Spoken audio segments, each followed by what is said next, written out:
Oh, saya Dedi, lahir dari Pemanukan tahun 66. Saya sekarang ini berkarya, tetapi masa lalu saya mulai dari setelah lulus dari ITB, saya berkarya di advertising. Lumayan lama, sekitar 20 tahun.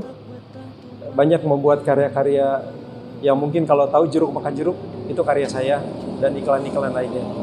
Banyak menang pariwara, tapi akhirnya ada kejenuhan, akhirnya keluar dari advertising. Mereka mengenal saya sekarang ini lebih ke orang iklan sebenarnya sih.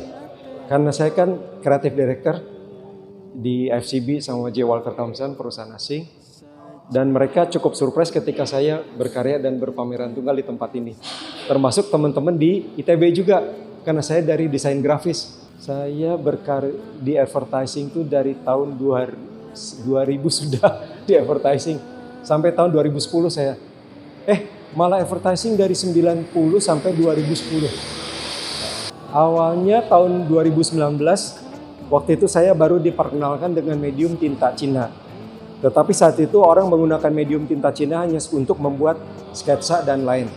Nah, tetapi kalau saya saat itu begitu melihat kepekatan tinta, saya tertarik mengeksplor lebih sehingga membuat tidak terpaku dengan garis tetapi dengan nuansa, dengan shading. Dan di situ ternyata responnya baik. Tahun 2019 juga saya suruh ngajar di Galeri Nasional tentang pewarnaan dengan tinta Cina. Nah, dari situ kecintaan terhadap tinta Cina ini berkembang dan ternyata juga selaras dengan konsep idealis dari seni rupa saya. Ya, untuk seni rupa memang saya mungkin masih baru. Saya baru mulai berkarya 2019. Ikut pameran di Galnas beberapa kali. Terakhir ikut Manifesto. Manifesto itu pameran seni rupa kontemporer Indonesia. Nah, karya saya terpilih di salah satu pameran di Galeri Nasional. Nah, kebetulan karya yang dipilih juga temanya tentang pesisir, pantai, menggunakan medium tinta Cina. Dan itu juga menjadi landasan fondasi saya ikut pameran tunggal hari ini untuk membuat karya-karya 100% dari tinta. Jadi pameran ini dijuduli dengan temanya Hypnagogia. Hypnagogia itu secara definitif adalah kondisi saat setengah bangun sama setengah mimpi. Jadi ketika saya bertemu dengan kurator dan penulis pameran ini, mereka tiba-tiba menemukan kesamaan tentang saya.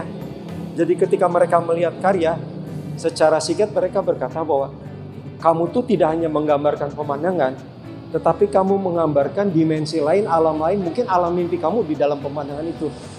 Dan tadi juga ada seniman dari Afghanistan juga, salah satu komentarnya adalah bahwa karya saya ini, mereka bilang ini dikerjakan dengan passion.